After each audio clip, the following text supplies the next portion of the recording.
¿Alguna vez te has preguntado qué tan lejos llegarías por mantener las apariencias o simplemente por no perder la cordura? Porque en Wisteria Lane, hasta las mujeres más perfectas están al borde del colapso.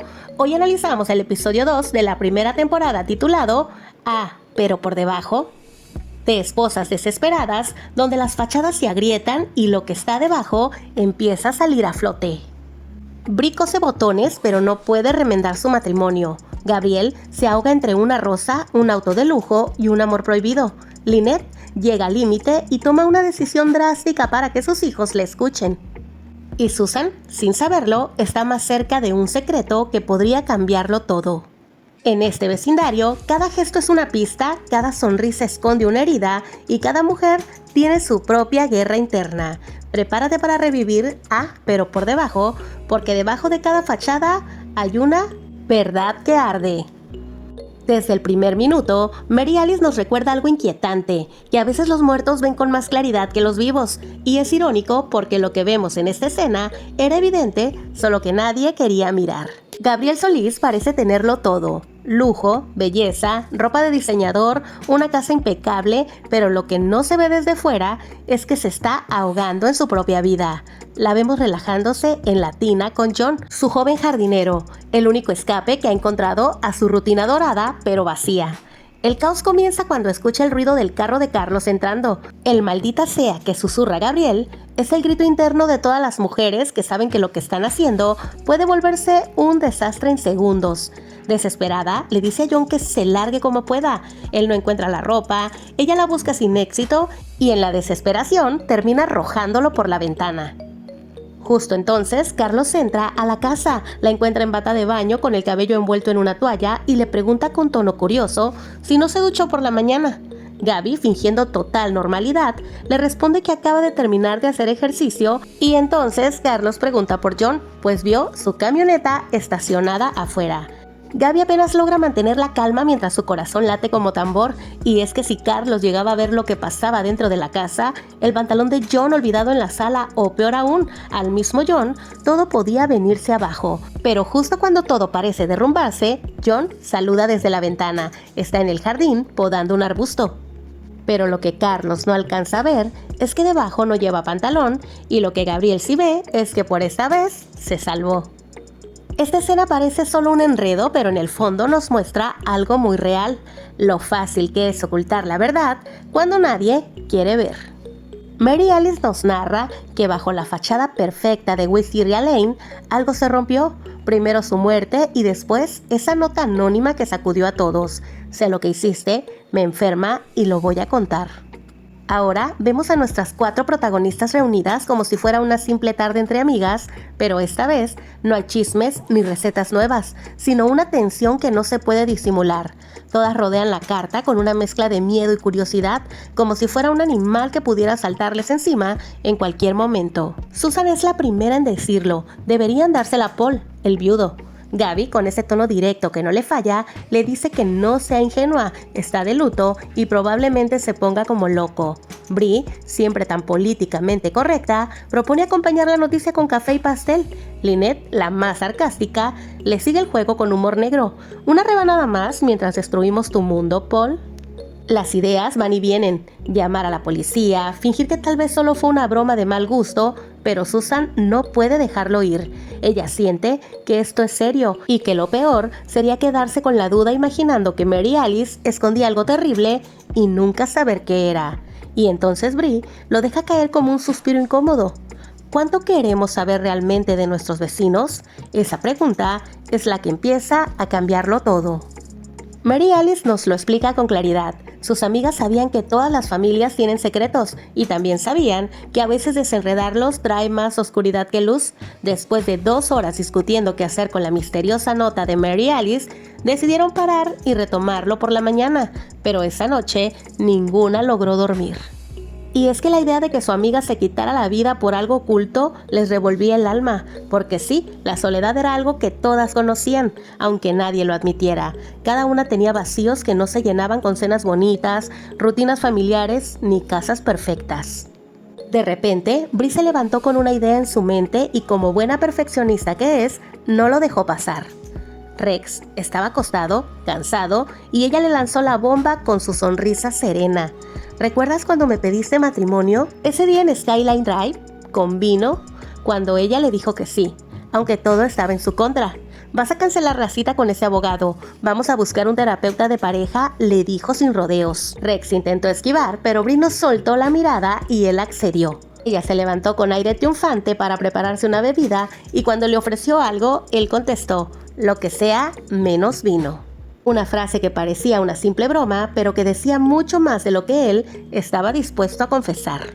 Susan también se despertó a medianoche, con sed, pero lo que realmente la tenía inquieta no era la garganta seca, era el hombre que veía por la ventana, Mike Delfino. Julie entra, interrumpiendo la escena, notando a su madre embobada y la provoca. Querido diario, Mike ni siquiera sabe que estoy viva, dijo Julie. Susan intenta evadir la conversación, pero Julie insiste, diciéndole que si no lo invita a salir, nada va a pasar. En medio de la charla, Julie pregunta por una taza medidora que no encuentra. Susan se congela, y es que de pronto recuerda que esa taza era la que llevaba el día del incendio en la casa de Edie. Un pequeño detalle que podría ponerla al descubierto. Mientras tanto, en la casa de enfrente, Gabriel se despierta cuando Carlos entra. Ella ya lo estaba esperando molesta. ¿Sabes qué tan aburrida estuve hoy?, le preguntó. Estuve a punto de limpiar la casa. Carlos intenta calmarla con un regalo, joyería costosa. Él cree que puede solucionar las cosas con algo brillante. Ella, cansada, le grita que ya no hay emoción, que necesita algo más que lujos para sentirse viva. Sorpréndeme, déjame sin aliento otra vez, le pide con fervor.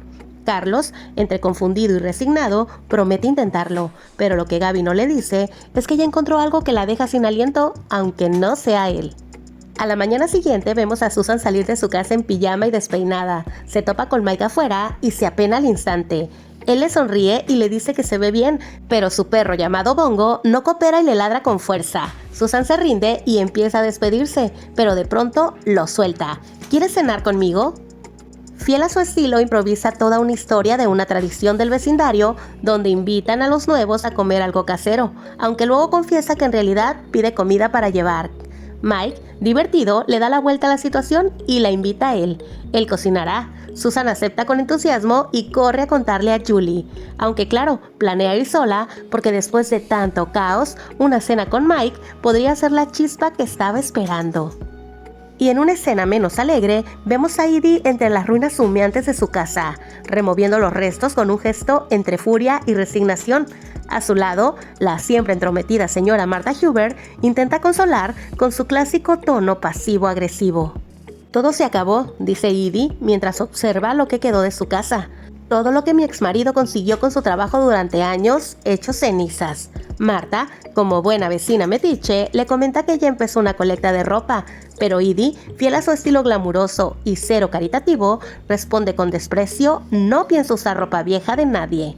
Bueno, Edie, puedes ser una persona sin hogar o una mala persona, le contesta Marta con una sonrisa forzada, pero no puedes darte el lujo de ser ambas. La conversación se pone aún más incómoda cuando Edie, sin pudor alguno, le pide quedarse unas semanas más en su casa.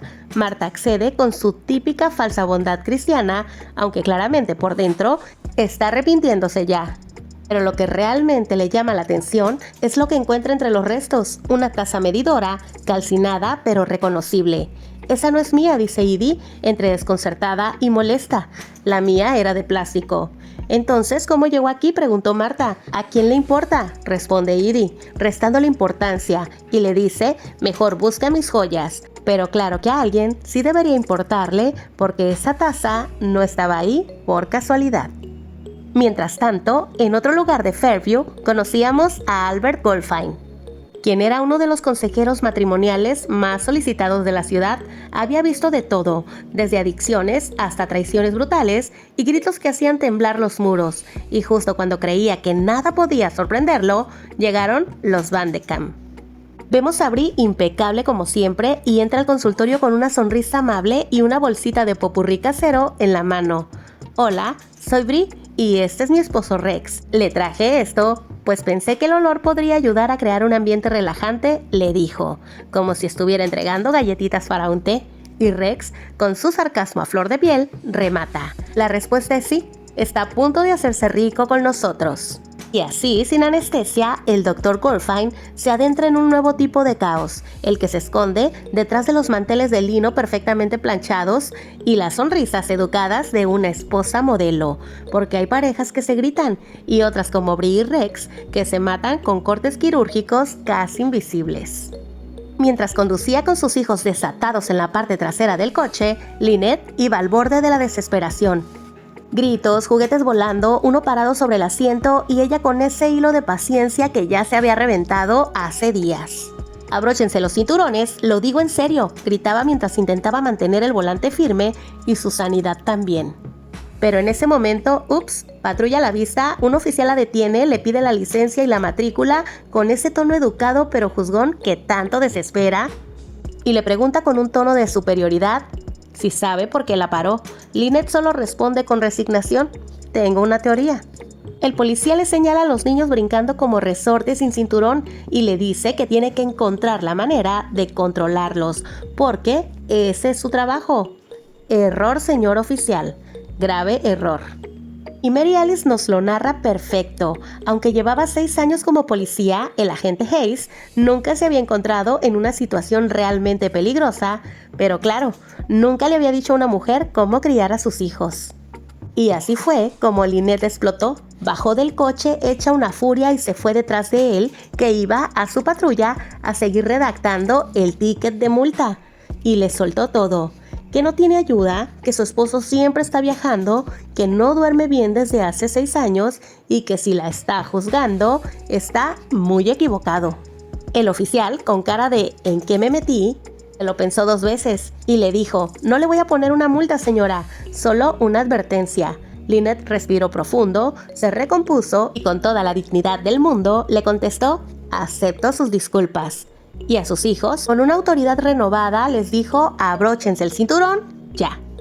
Porque a veces lo único que hace falta para recuperar el control es explotar con estilo. Cambio de escena y vemos a Gabrielle bajar del coche luciendo impecable como siempre, pero con esa mezcla de urgencia y nerviosismo que no cualquiera podría notar. Caminando sigilosa, toca la puerta, le abre John, su jardinero, sorprendido, pero no tanto. «Señora Solís». «Hola, Jonathan», le responde ella con esa voz que ya trae intenciones. Él la invita a pasar y le muestra su habitación con la naturalidad de quien no se acostumbra todavía a visitas tan elegantes. «Disculpe el desorden», le dijo él. «No te preocupes», respondió ella con esa mirada que hace que hasta el caos se vea decorativo. John le comenta que su mamá no está, que se fue a entrenar al equipo de fútbol de su hermana. Perfecto, más fácil para lo que viene, o al menos eso pensaba.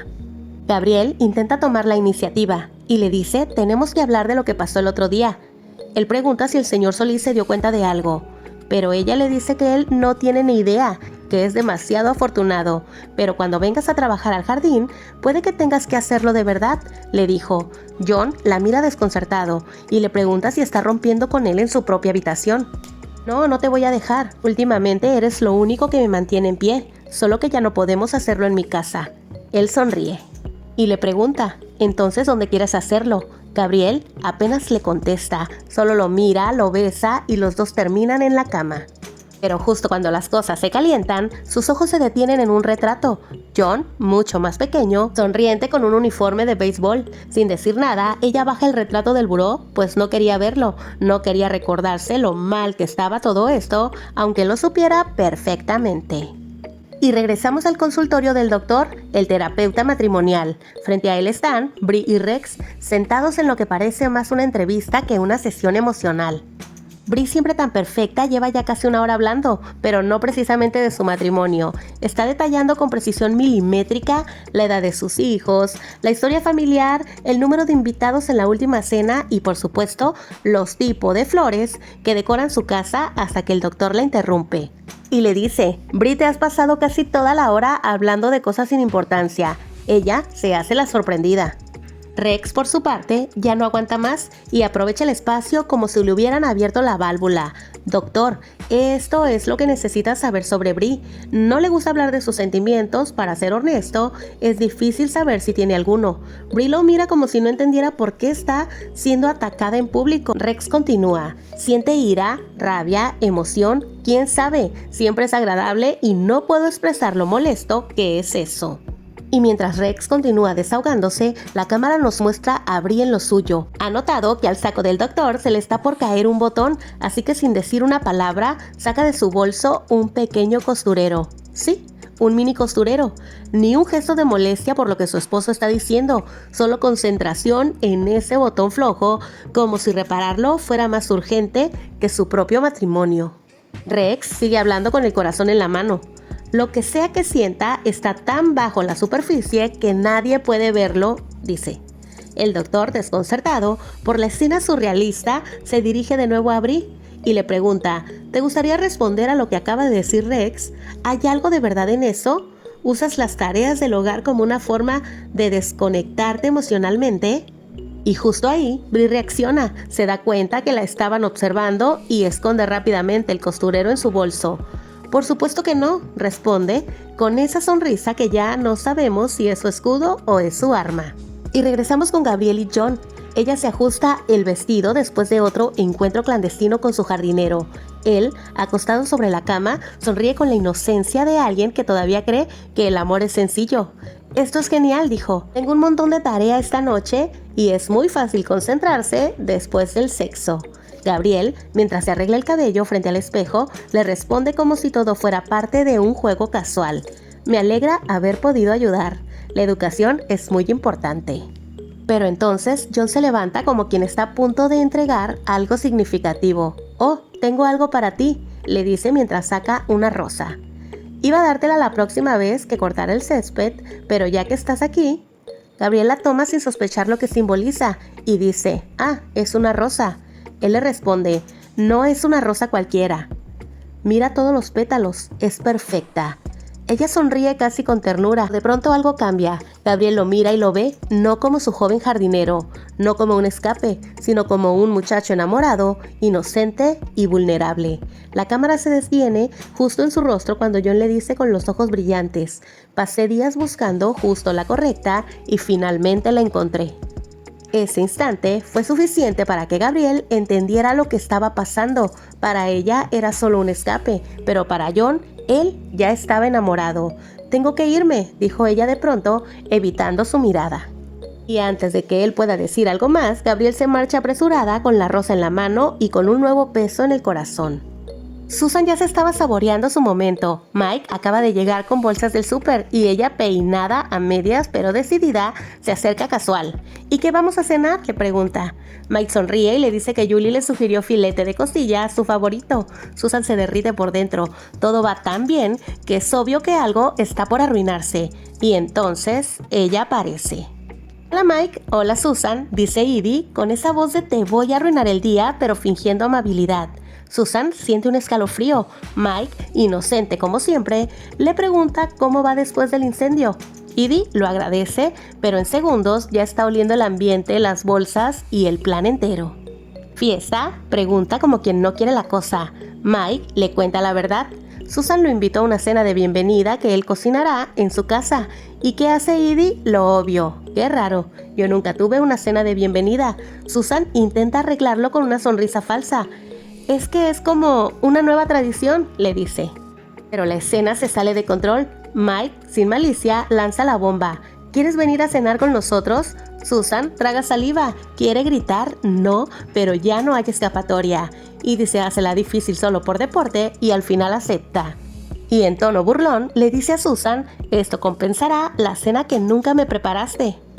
Mientras Susan sonríe como si no acabaran de invitar a una pantera a su cita soñada. Cuando Edie se va, Mike le pregunta si será vegetariana. No, Edie definitivamente es carnívora, respondió Susan, viendo cómo su noche romántica se convierte en una cena con cuchillos invisibles sobre la mesa. En el porche de Lynette, la señora Martha Hubert espera impaciente. Está organizando una colecta de ropa para Edie, quien lo perdió todo en el incendio. Lynette sale con una bolsa en la mano y le advierte con humor: no prometo elegancia, esa ropa ha sobrevivido a gemelos de 3 años.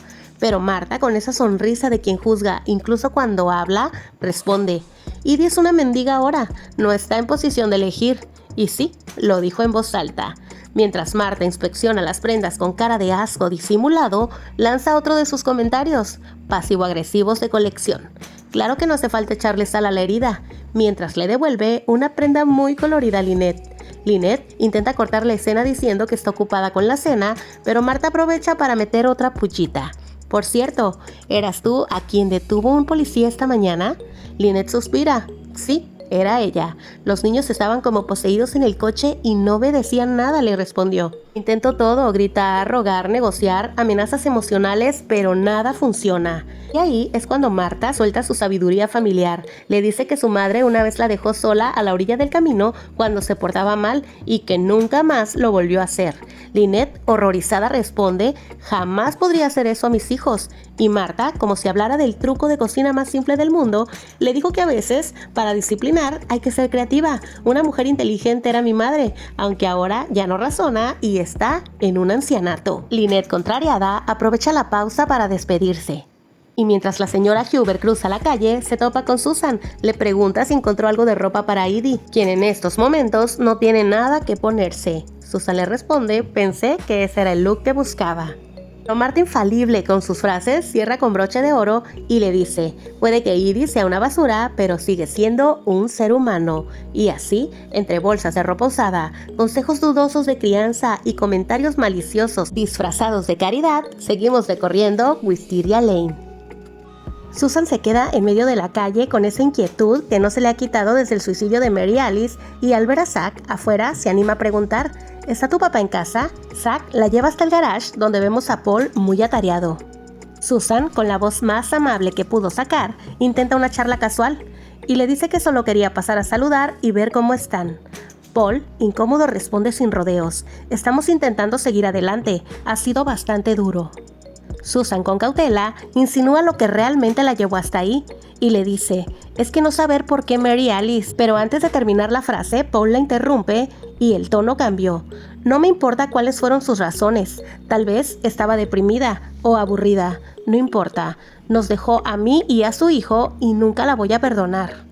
Susan se queda congelada con las palabras atascadas en la garganta y Paul simplemente cierra la conversación.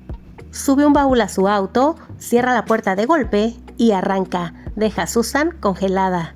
Con las palabras atascadas en la garganta, y Mary Alice nos dice que pudo sentir la frustración de Susan, que quería tanto saber por qué lo había hecho.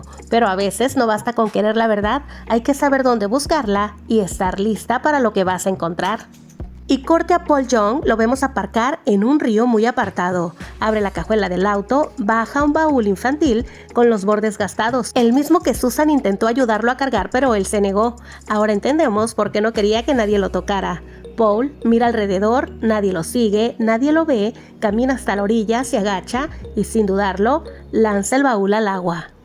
El baúl cae con un golpe sordo y empieza a hundirse, lento, silencioso, inquietante.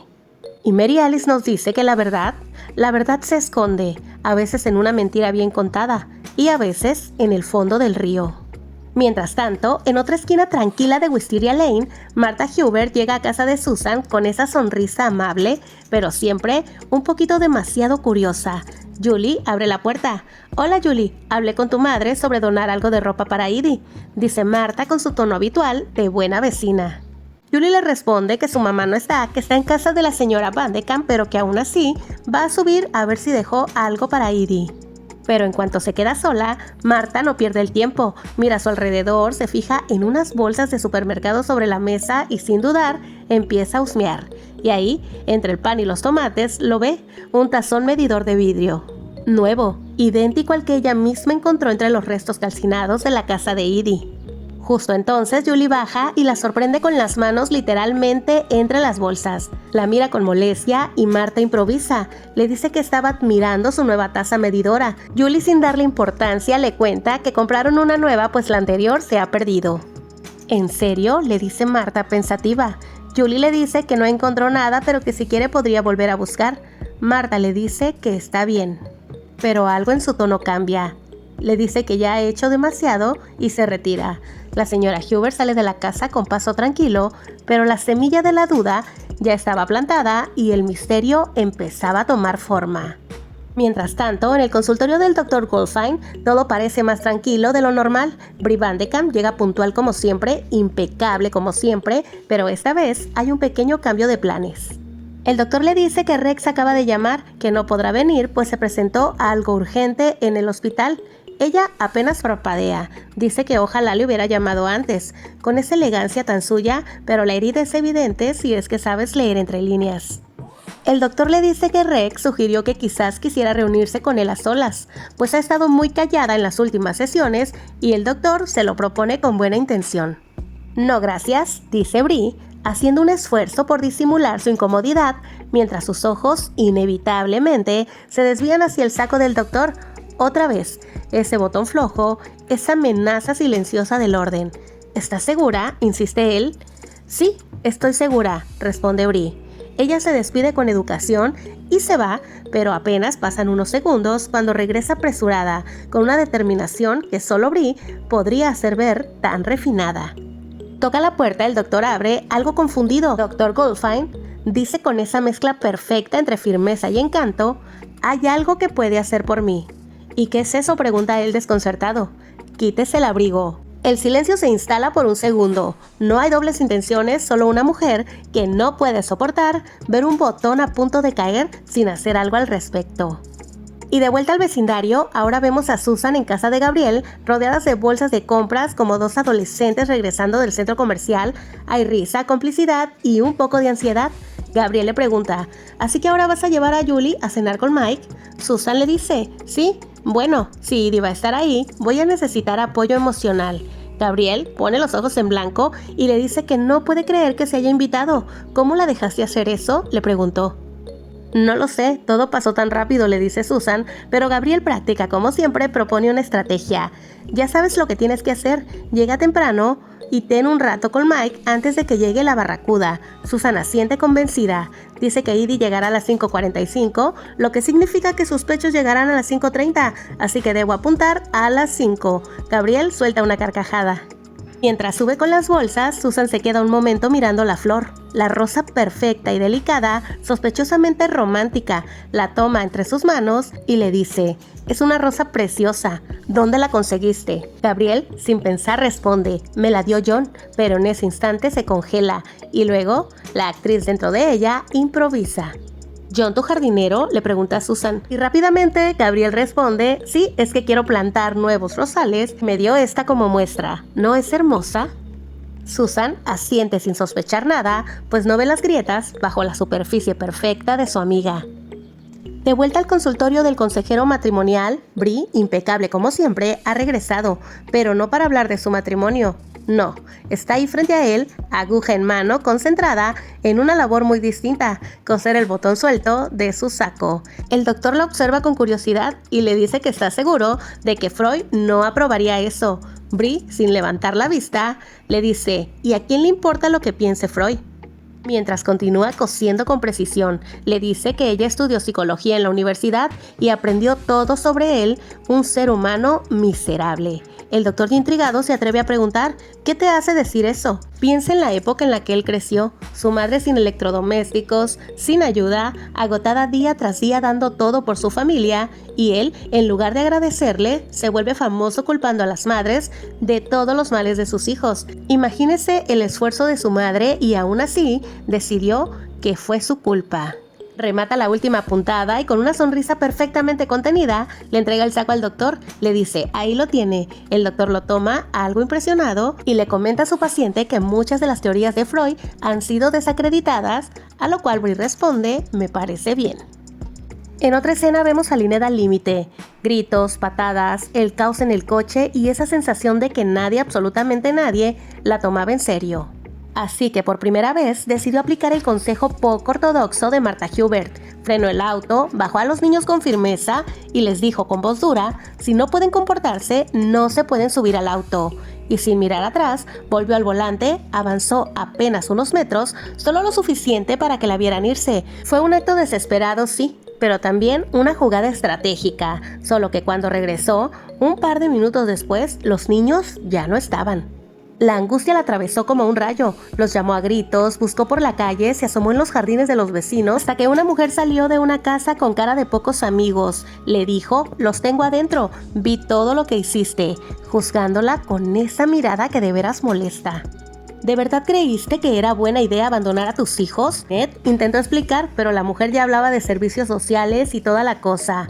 Y justo cuando todo parecía derrumbarse, los 3 pelirrojos salieron disparados por la puerta, viendo que su mamá estaba en problemas. «Dejen paz a mi mami», gritó uno, «suéltela», gritó el otro, y la escena se volvió un pequeño motín infantil. Corriendo directo al coche, se subieron sin decir palabra y por primera vez se abrocharon los cinturones sin protestar. Lynette no sabía si llorar, reír o agradecerle a Martha Hubert. Lo que sí sabía es que por fin la habían escuchado. Cambio de escena y vemos a Gabrielle sentada en las escaleras de su casa en silencio, contemplando esa famosa rosa. No era una flor cualquiera, era el recuerdo de una línea que nunca debió cruzar y que sin embargo la hacía sentir viva. Pero justo cuando parecía perderse en sus pensamientos, el claxon de un auto la trajo de regreso. Salió a la calle y allí estaba un convertible deportivo reluciente con un moño rojo que gritaba «Culpa disfrazada de lujo». «Carlos, ¿qué has hecho?», preguntó entre sorprendida y desconcertada. «Lo vi al pasar por el concesionario», dijo él con tono triunfante. «Pensé, Gabrielle estaría guapísima con esto y me costó un ojo de la cara». Y mientras Carlos detallaba el GPS, el sonido envolvente, el sistema de estacionamiento, Gabrielle fingía deslumbrarse. Él le preguntó si esta vez sí la dejó sin aliento, y ella dijo, «Es precioso, por supuesto, es el mejor regalo que has recibido», le preguntó él, y ella lo besó, porque a veces una respuesta sincera no es una opción, y porque en el fondo sabía que él nunca entendería. Nunca entendería lo que significaba una rosa perfecta, ni lo que escondía ese gesto tan simple. A unos metros de distancia, del otro lado de la calle, John los miraba silencioso, sin decir nada, pero sintiéndolo todo. Mientras tanto, Susan llega a casa de Mike con su mejor sonrisa y una excusa perfecta. «Oh, espero que no te importe. Pensé en pasarme temprano para ayudarte con los preparativos», le dijo. Lo que no esperaba era que Edie ya estuviera ahí. «Hola, Susan», le dijo desde la cocina, sonriente como dueña de toda la situación. «No te preocupes, Mike y yo lo tenemos todo bajo control». Susan ni parpadeó, intentando mantener la compostura, y justo entonces, Bongo, el perro de Mike, empezó a ladrarle a Susan. «Bongo», intervino Mike con incomodidad, «no sé por qué siempre te ladra». Edie no perdió la oportunidad. «Bueno, no me lo tomaría como algo personal», dijo. «Los perros son muy sensibles, ¿verdad, Bongo? Nunca se sabe qué los asusta». Susan no dijo nada, pero en su cabeza sonó una campanita de ring. El primer round había comenzado. Y, por supuesto, no se detuvo ahí. En forma cariñosa pero cizañosa, le preguntaba a Bongo si es que acaso era que Susan olía mal. Susan solo respiró hondo, había entrado a la pelea sin guantes y Edie ya estaba lanzando ganchos. Porque en esa cena, el menú principal no era el bistec, era la competencia. Y de nuevo en el consultorio del Dr. Goldfine, Rex se soltó como pocas veces lo hacía. Y dijo, «Mira, lo que digo es que toda esa teoría de que se necesitan 2 para arruinar un matrimonio es una tontería. Los problemas que tenemos son por culpa de ella». Bree ni se inmutó. «Eso no es cierto, Rex». «Así», continuó él. «¿Qué he hecho yo estos últimos 20 años que haya sido tan terrible? No dices nada porque sabes que he sido un marido estupendo y te mata admitirlo». El doctor Goldfine lo escuchaba con atención, pero entonces se inclinó hacia Rex con una pregunta sencilla, directa y devastadora. «Rex, tengo curiosidad. ¿Alguna vez reconoces los beneficios de vivir con Bree?» Rex estaba extrañado. «¿Qué?», preguntó. «Tú mismo admitiste que tu casa siempre está impecable, tu ropa perfectamente planchada y ni hablar de lo bien que cocina. A pesar de todo lo que mencionas, ¿te has detenido alguna vez a decir gracias?» Rex no supo qué decir porque sabía la respuesta, y mientras se quedaba mudo, procesando lo que acababa de escuchar, Bree lo miró con esa pequeña sonrisa, una que no gritaba victoria, pero que sabía muy bien lo que significaba. La charla privada con el Dr. Goldfine había surtido efecto. Regresó a la cena y al campo de batalla el caos no tardó en reactivarse. Bongo el perro brincó sin vergüenza sobre la mesa y fue directo al plato de Edie. «Bongo, abajo, vamos abajo», le dijo Mike, mientras lo bajaba a la fuerza. Pero mientras el perro era reprimido, Susan se robaba por unos segundos la mirada de Mike, solo que Edie, por supuesto, lo notó. «¿Puedo decir algo?», intervino con voz dulce, pero con cuchillos en los ojos. «En mi corazón, todavía creo que tú y Carl van a volver». Susan giró lentamente el rostro y le preguntó, «¿En serio?». «Oh sí, nunca he visto a dos personas más enamoradas, o sea, ella nunca va a encontrar ese tipo de química con otro hombre». «¿Nunca?», preguntó Mike, sin sospechar lo que acababa de provocar.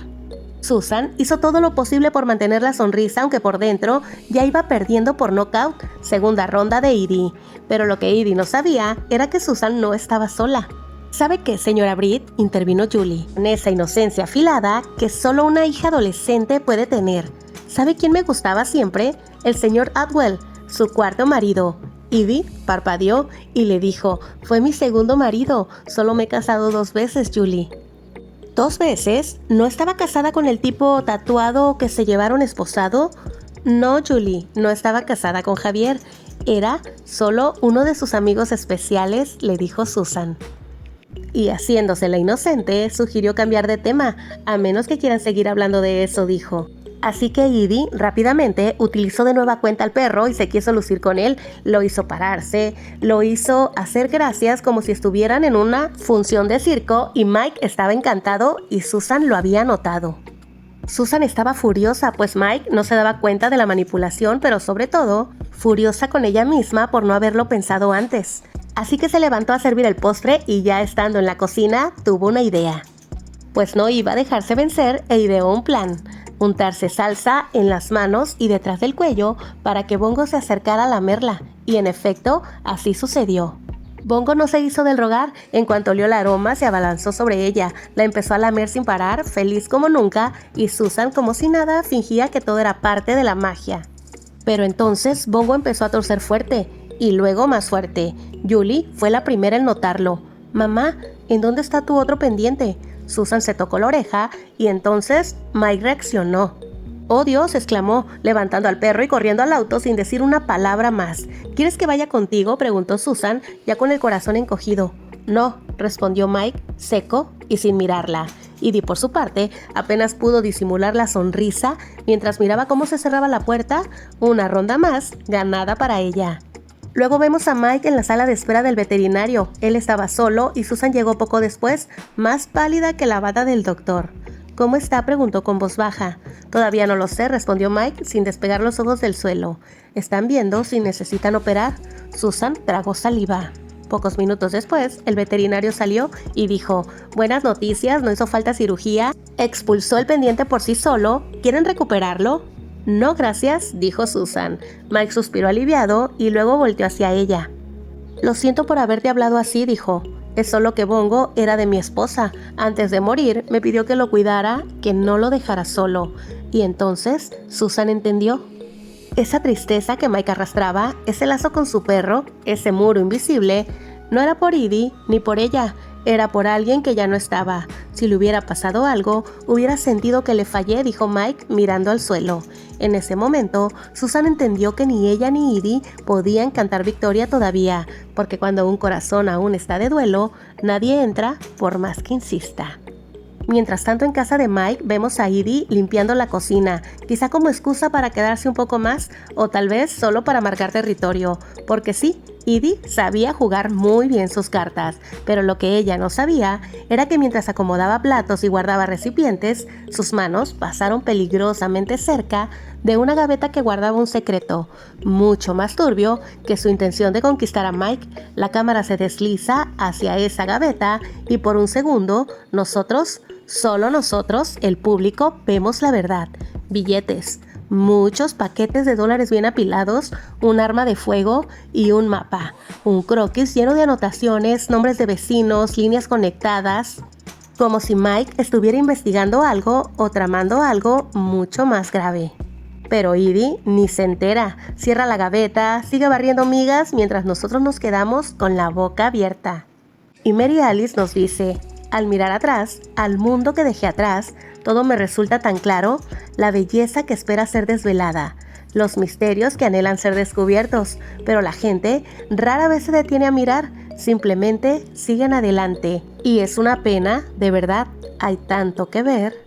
Corte A, el río, oscuro, silencioso, pero algo se mueve bajo la superficie y de pronto el baúl que Paul arrojó emerge, como si todo lo que quisieron ocultar estuviera a punto de salir a flote. Y así termina otro episodio en Wisteria Lane, donde los jardines siempre están bien podados, pero las emociones desbordadas, porque en este episodio cada mujer nos mostró una capa nueva de sí misma. Brie intentando coser lo que su esposo ya no valora. Gabriel descubriendo que una rosa puede pesar más que un auto de lujo. Lynette cruzando un límite que ninguna madre quiere cruzar, pero a veces no hay otra opción. Susan enfrentándose a su necesidad de controlar lo incontrolable sin darse cuenta de que Mike aún vive en el pasado. Y Edie, bueno, Edie sigue siendo Edie. Pero más allá del drama, lo que este capítulo nos recuerda es que todos llevamos algo por debajo, una herida, una duda, una historia que no contamos. Y lo más peligroso no es esconderlo, sino convencernos de que nadie lo va a notar. Porque no todo lo que brilla en los suburbios es felicidad. Gracias por llegar hasta aquí.